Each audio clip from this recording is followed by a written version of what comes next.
And okay, we're live. Welcome back, folks, to another edition of the Tactical Bananas. This is your boy Luca Bazooka with guest Carlos. What's up? And first off, I'd just like to say, a la Madrid, Real We Madrid. did it. Yes, We did it. we did it. If it was any other team, it would. I mean, it would be none other than just Real Madrid, man. Be none Yeah, I mean, like at the end of the day, we like it's tough to say that it's been a. If you look at the stats, I mean, just in the league and Champions League alone, Mm-hmm. we haven't really lost that many matches, man, and still it's managed to be like a nail biting season, man, from beginning to end, just tension everywhere. That is very true. That's what I've been saying about the heart attack matches. Like when you look back at the records, we haven't really lost the we haven't even I think we've only lost like what 2 games so far in the entire year. 2 games. Yeah, in the league, 2 games, and in the Champions League, I can't think of one other than the Atletico Madrid match, the Oh yeah, second that's the leg. only one. Yeah, that's the only one we've lost all season. So in a Champions League. season which almost has what, like close to 50 matches, we've only Mm-hmm. lost three, well, that we know of right now. And it doesn't. I mean, when you hear about a team that does that, normally you would assume that they clinch their league, with a lot of matches to go, or that they steamroll the competition. And it hasn't felt like that on our side. It hasn't, nor does it reflect on the table standings. I think then you can attribute that to the numerous draws, the remontadas. Oh Yeah, man, yeah. yeah, those, those. That's crazy, man. But No, I mean, what do you oh, go ahead. Oh yeah, I just want to say concerning the players, who's your most improved player for this season? In improved, Yes. somebody that I don't know. I guess I would have to say either. I know it sounds crazy, but hear me out. I Mm-hmm. would have to say Cristiano Ronaldo in a way, because you and I have talked about it numerous times, and even in the middle of the season, we were even doing this podcast. While Mm-hmm. his numbers aren't as high as they usually are, Yeah. while he's not scoring numerous hat tricks throughout the season, he's still breaking records. He's there when we've needed him the most, and Mm-hmm. and obviously the trophies speak for themselves.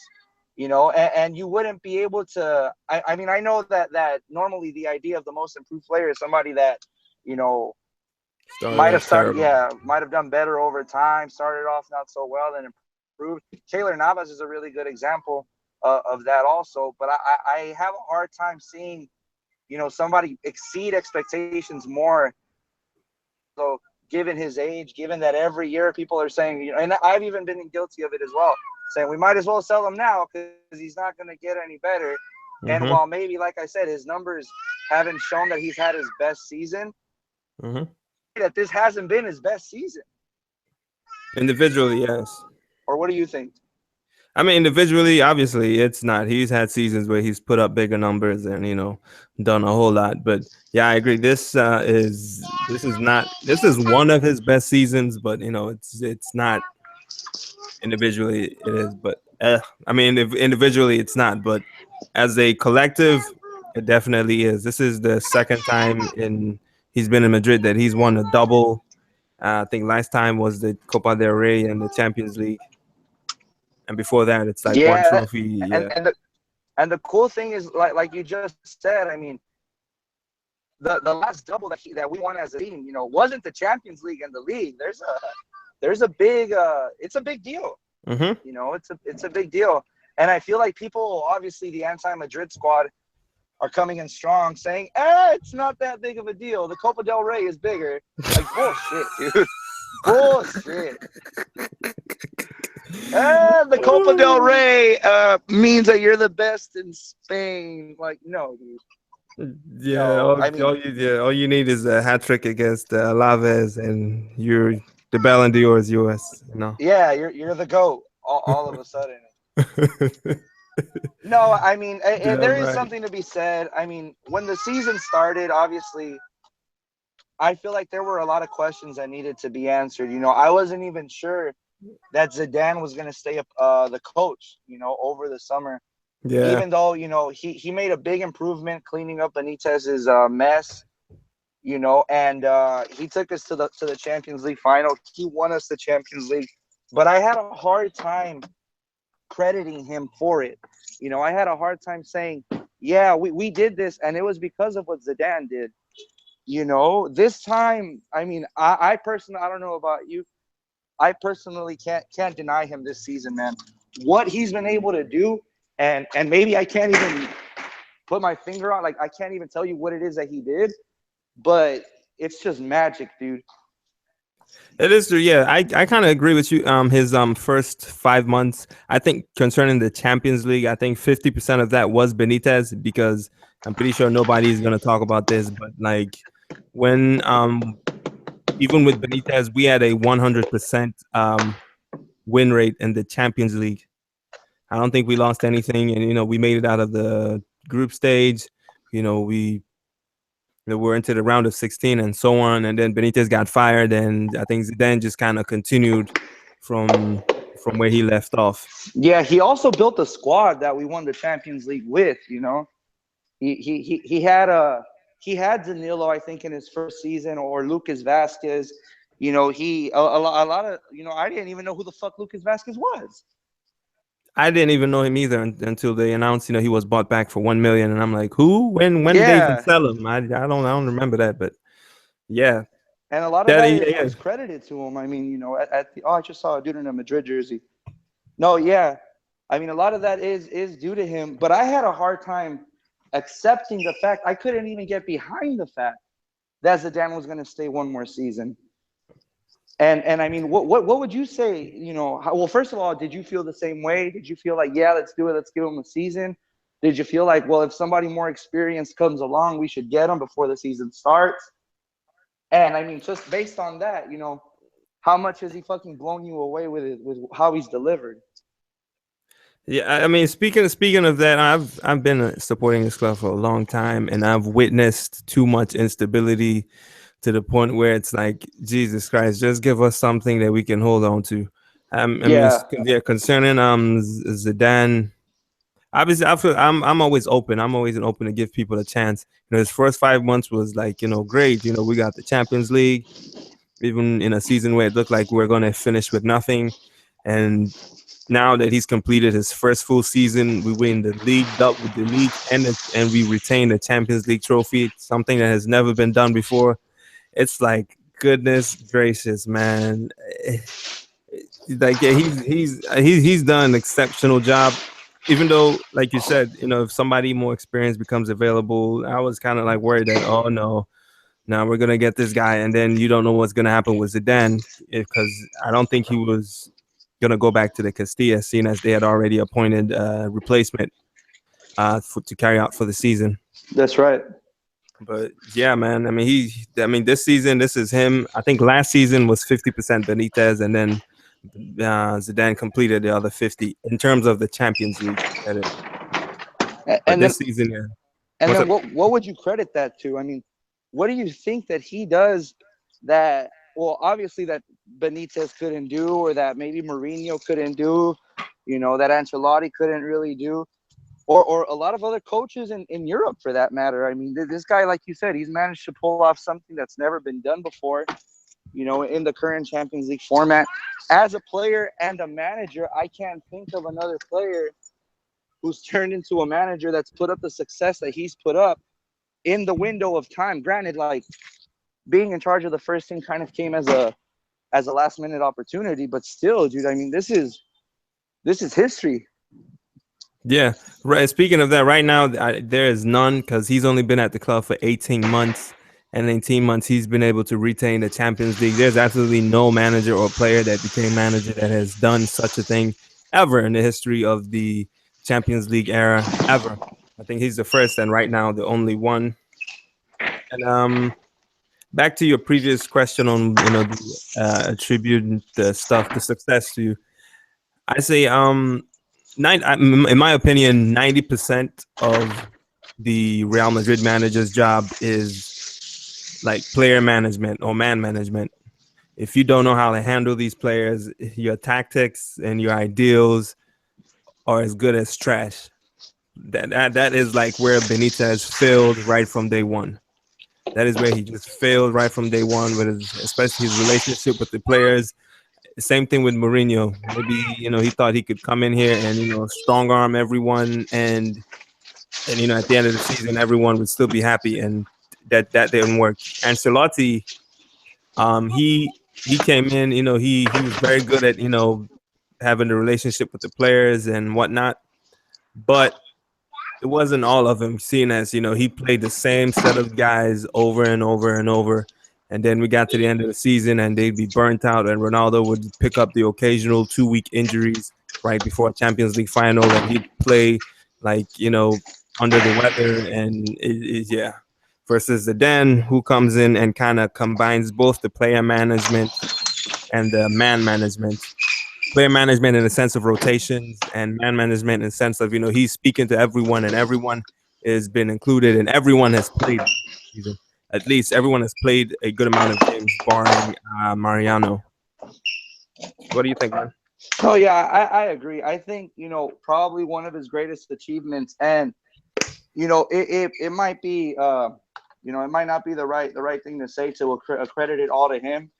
But for him to be able to convince, and I believe that he was able to convince Cristiano Ronaldo, and sit this out because, we need you. There's going to be a point where we need you, and we need you to be at 100%. I know that, on one side it might just look like, well, look, man, I mean, Ronaldo's not stupid. He has to realize that he can't play every game. But we're so used to seeing him try to play every game that for him to kind of just gracefully take this decision and say, yeah, you know what, dude, put somebody else in. I'll be here next week. I'll be here every other game. Mm-hmm. I feel like that a lot of that has to do with like the way that you said that Zidane, manages his ability to speak to everybody individually, to get everybody on the same page. I don't think that's easy to do with a team, any team, and to be able to do it with Real Madrid, I think is a huge feat. It is, yeah. I what think. we say, yeah. Well, I think.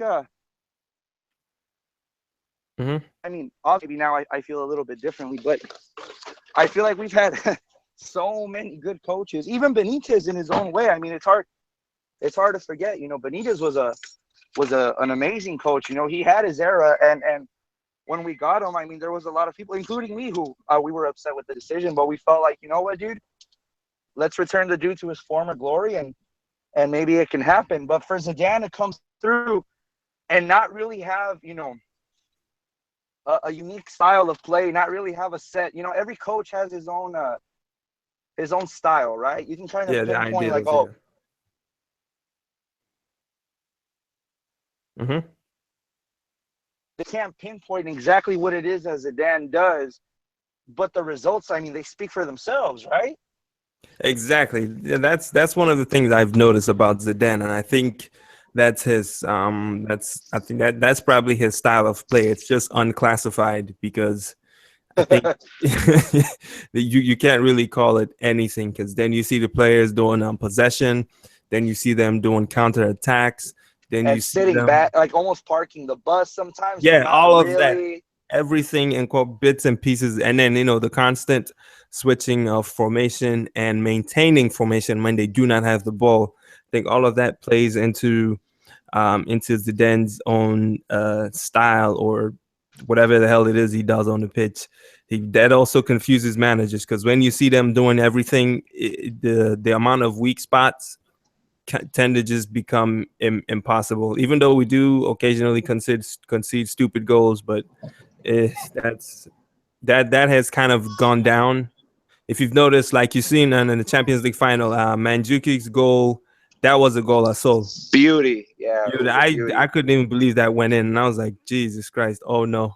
I mean, yeah, but it's funny that you bring that up, because like you said, I almost feel like we as fans have a hard time classifying his style of play. And I imagine that must be hard for the other managers as well, because, mm-hmm. Maximo Allegri, Juventus's coach, we all know is a fucking stud, dude. Hmm. We all know that he's an animal, and somehow, some way, this team finished the first half and came out in the second half an entirely different team.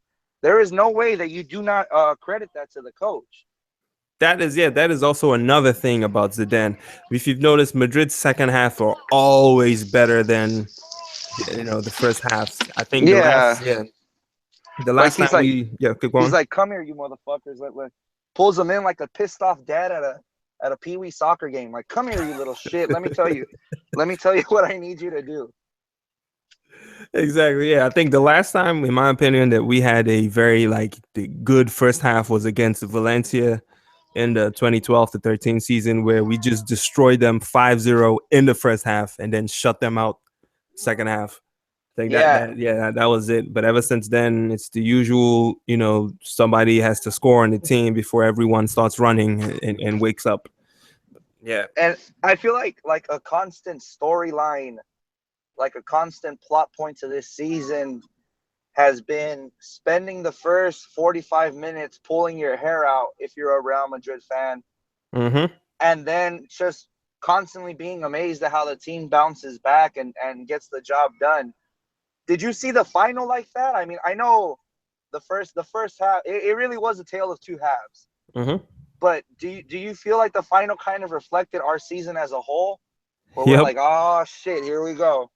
Pretty much, yeah. Especially after Ronaldo opened the scoring, and then we conceded 5-10 minutes later. I was like, oh Jesus, not again. It was like deja vu. But then Yeah, somehow we managed to finish the first half just 1-1. Especially in the first 10 minutes. Again, it's like the guys went out there asleep, and Juventus were cracking and doing everything. And then after that, I think the players kind of just woke up and started settling in the game and just went into control mode. And next thing you know, we start seeing a lot of Buffon saving all kinds of shots, and his defense getting chopped and diced versus Navas, who only had I think he made majority of his saves were in the first half. you're Second right. half, he was just there, picking up balls and spreading them out, and the occasional repositioning and diving. Do you think that you could tell what the game plan was heading into the first half? Because the way that the team came out in the first half, maybe maybe they could have been asleep, maybe they were kind of like dozed off, but Mm-hmm. I almost felt like they wanted to sit back a little, and I was afraid. I mean, I was paranoid, I was nervous, especially with the way that almost every Real Madrid player was sent to his half. But at the same time, apart from the crazy shots that Juventus was getting off in the first 15 to 20 minutes, I mean, it didn't really look like we were being outplayed. It just looked like Juventus was enjoying the possession, and, Mm-hmm. and our team was just sitting back. Or I don't know. Did you see it any differently? It that I did kind of notice that, especially after the first goal. It looked like it got to the point where I'm thinking, are these guys really trying to park the bus out and win this match 1-0?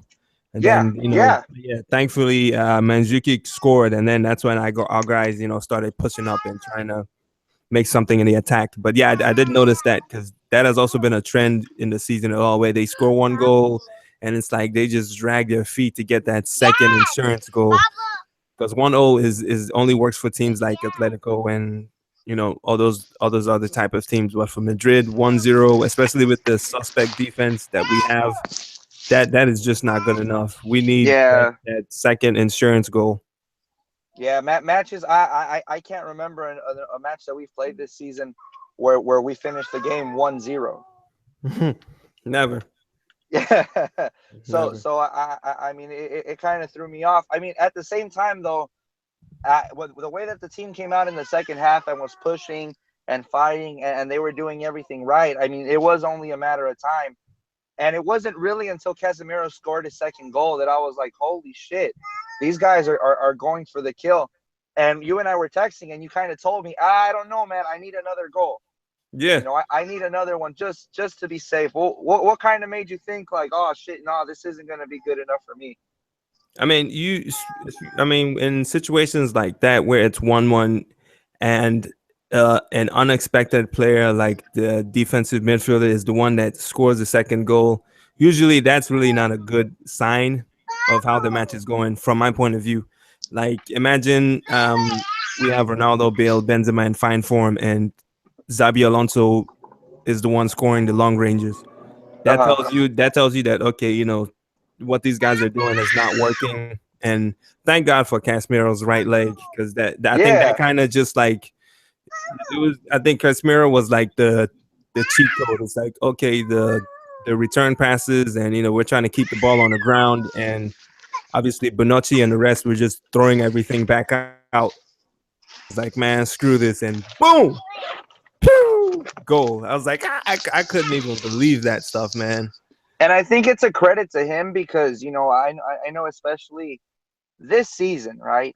Hmm. When Casemiro was brought back last season under Benitez, Yeah, um, we had a hard time, even me, accepting him because he wasn't Xavi Alonso, he wasn't Sami Khedira, he wasn't Julian Weigl, he wasn't a Galactico, Marco Verratti and all those guys. right? He wasn't a stud. And this season, one of the biggest complaints early on, I remember hearing a lot of, was that he wasn't offensively competent enough. Hmm. The issue with his passing and the decisions that he makes sometimes, that came up later in the season. But I remember early in the season, a lot of the fan base was upset with the fact that, oh well, he's not a player like Mod. He doesn't do what Modric does. He doesn't do what Cruz does. And while he still makes plenty of mistakes, I think that the fact that he's come through with some big game goals, I think has definitely helped his stock, and like in my opinion, almost kind of vindicated him. I mean, he scored in the Champions League against Napoli. He scored the goal in the Barcelona game, regardless of how maybe easy that goal was to score. He's the one that put his name on the score sheet, and now in the final, he kind of started the turnaround for the whole team. Exactly. Yeah, that goal in the final kind of like left Juventus in a stuck state because that's when they didn't even bounce back from that one because if you notice it was like 2 goals in 3 minutes, Yeah, boom, in the blink of an eye. And speaking of again back to his critics, honestly, from that's why I've always been a Casemiro fan since he came to Madrid. Even though he was kind of a Sao Paulo reject, his own club didn't want him, and somehow I don't know how you go from being a reject at your own club and ending up in Madrid. That that's like that's a crazy story, but and he had a yeah, really good season on loan at Porto, taking them to that's the yeah. Champions League. Yeah, that's why the club brought him back. He went over there and improved. That was probably the best decision of his entire career right there. I think that changed. I think that changed everything for him. And also the second leg versus Dortmund, where he played as a box to box, and he was great carrying the ball up and down the pitch. But and then he comes back and under Benitez is like, okay, you just stick to defensive duties. Benitez is the one that gave him his first big break. I still cannot forget his the first derby that he played in versus Atletico. Goodness gracious, Atletico looked frustrated as hell because they could no longer reach Pepe and Ramos with ease like they've been doing before because Casemiro was right there and his passing was also accurate. And that I think that's also another game that defined his career. And back to his yeah. Also the Clasico against Barcelona, where he was able to really, really neutralize Messi. He He neutralized was able all to three of hold them. them down. Yeah, all three of them, but like especially Messi, the way that he was kind of able to just stop him from getting his little FIFA style runs in. He was just constantly taking the ball away, constantly with his tackling. This is a guy that he's been underappreciated because he's not a stud. He's not a star-studded player. Well, he is now. He is. He definitely is now. Yeah, in my opinion, he's definitely like the one of the top 10 or in this day and age the top 5 DM because he's done something no other DM has done in to help the team win back-to-back Champions League ever. Yeah, Not I'm not saying he's better than Busquets, but not even Busquets during Barcelona's dynasty golden years, the '09 to 12, 13. Not even then. But he's definitely top 5 or top 10 at least, at the very least. And And I mean, I feel yeah, like in today's day and age, I feel like we're so eager to compare one player to another. And like, I feel like, like Casemiro, for example, we look at Casemiro and go, well, he doesn't dribble like Vasquez, or, or he's not as quick as Verratti, or he doesn't do this, he doesn't do that. But I feel like Casemiro is a perfect example of like everybody being a little different. You exactly. got to Yeah, learn to appreciate, what the guy brings to the team instead of what he doesn't bring to the team. And I feel like what he's brought to the team, especially this season, is part, like you said, part of the reason why we've been able to do what the team has done. exactly. Yeah. Speed and like you said, yeah, it goes to show everybody being a little different, and also everybody just playing their roles and still functioning simultaneously.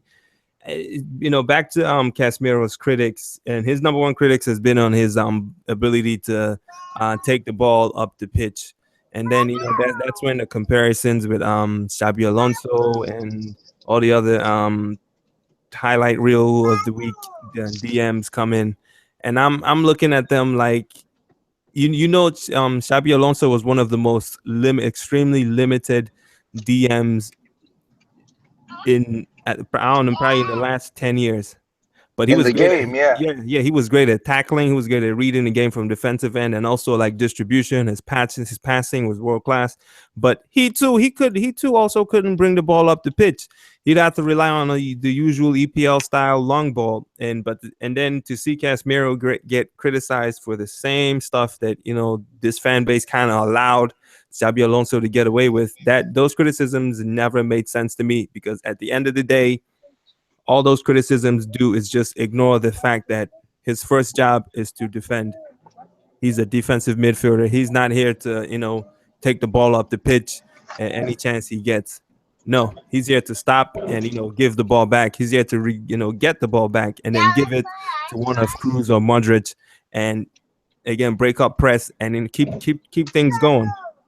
That's not his job, and in my opinion, he has done that perfectly. He has been informed in that aspect, even though people kind of just look at what he's not doing and say that's the problem, that's why he doesn't belong here. We need to go get this guy, we need to go get 21-year-old so and so from BVB because I don't know, Barca might get him. And I'm like, Or even Conte, we just won the fucking Champions League, and the Conte rumors are back up again. man, I don't those know if you things. saw. No, I haven't seen it, but those things better just like die. Speaking on Conte, in my opinion, he is tailor made for the EPL.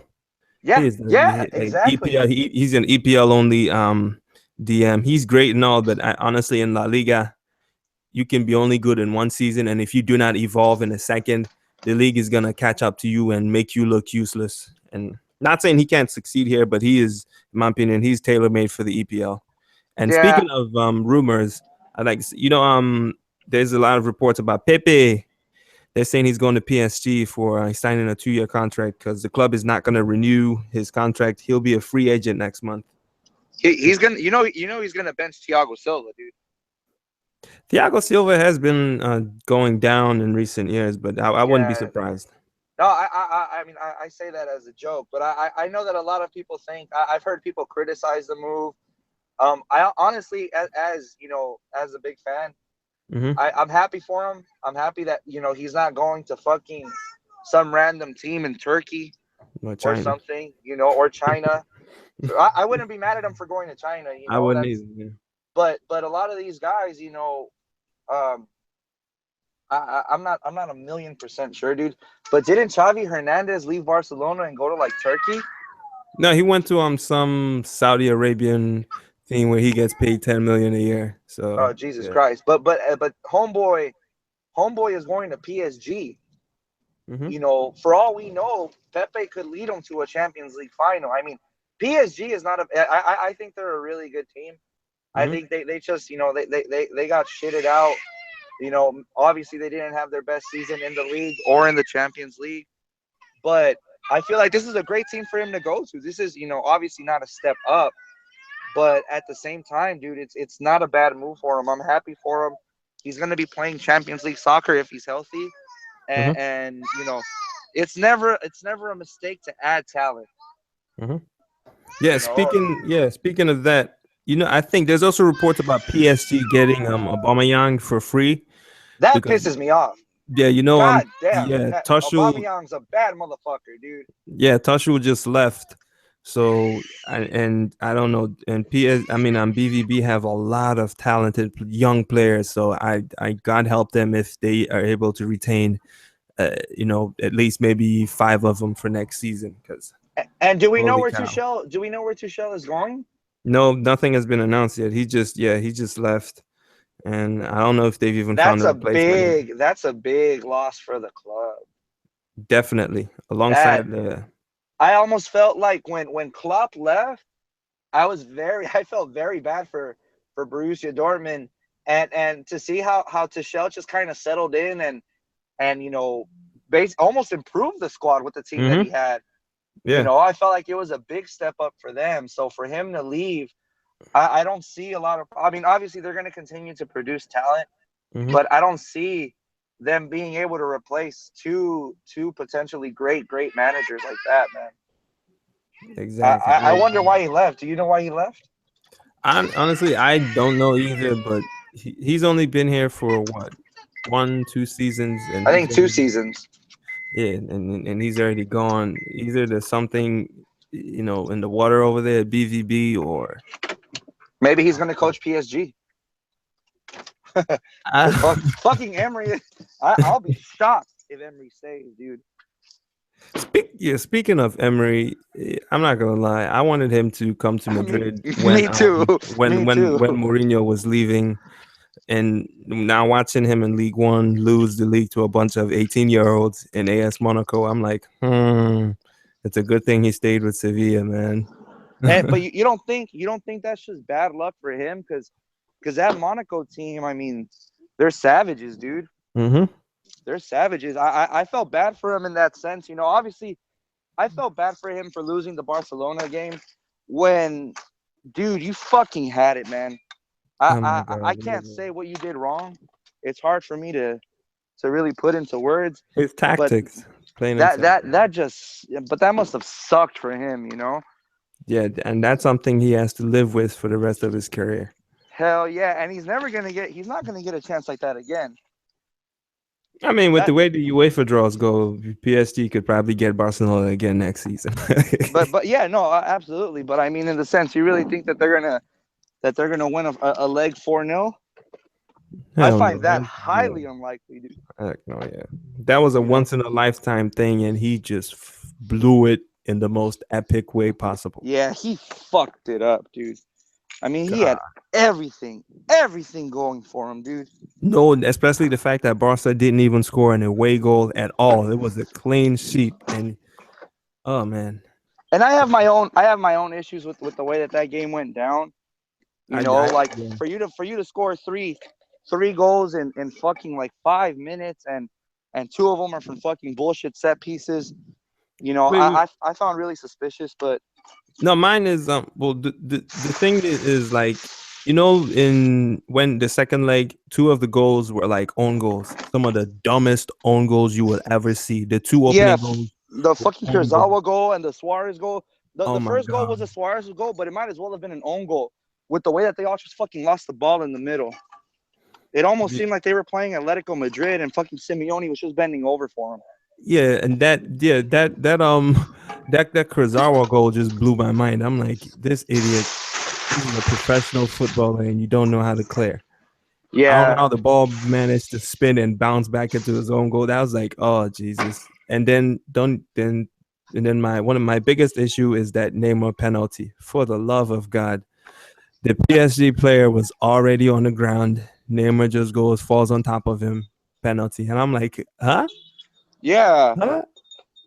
Instant yeah. But replay? No, no. but I can't imagine. I mean, if you're a PSG fan and you're watching that, yeah, it must suck. Mhm. But I can't imagine who was going through more pain than fucking Emery just sitting there He was, having to yeah. watch the whole fucking thing. Mm-mm-mm.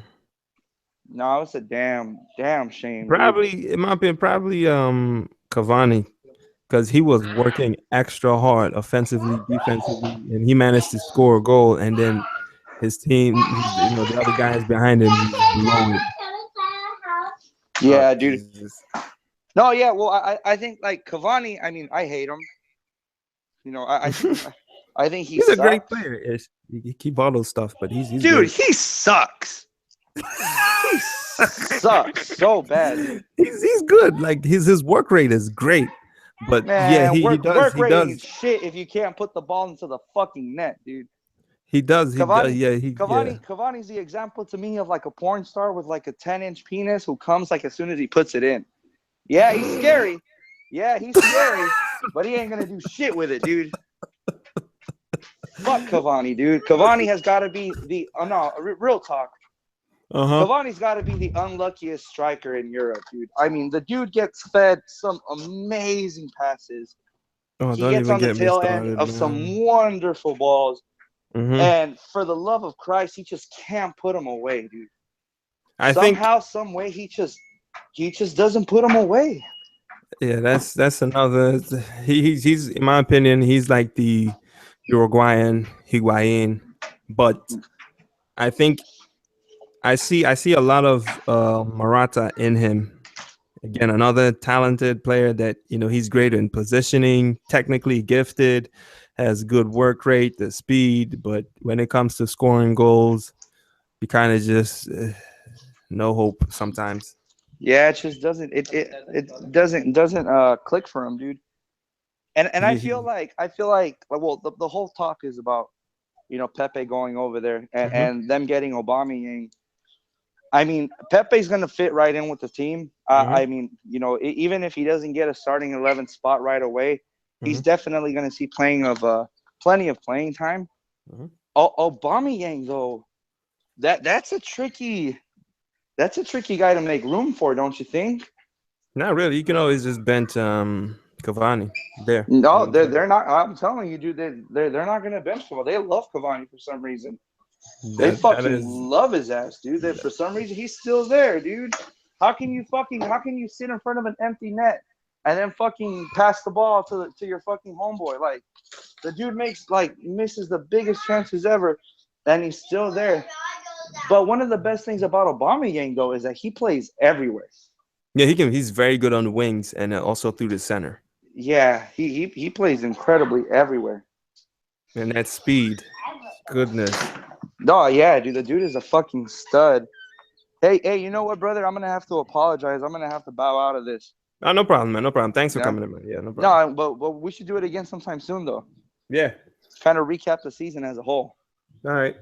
All right, thank you, brother. I'll talk to you later. Thanks for having me on. No problem, man. Peace out, man. All right, bye.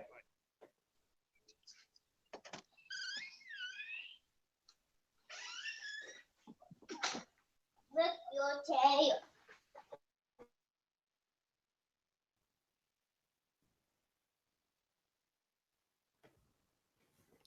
All right, folks. That's all for today. Don't forget to like, share, subscribe. Stay tuned for more content coming out soon. I'm out.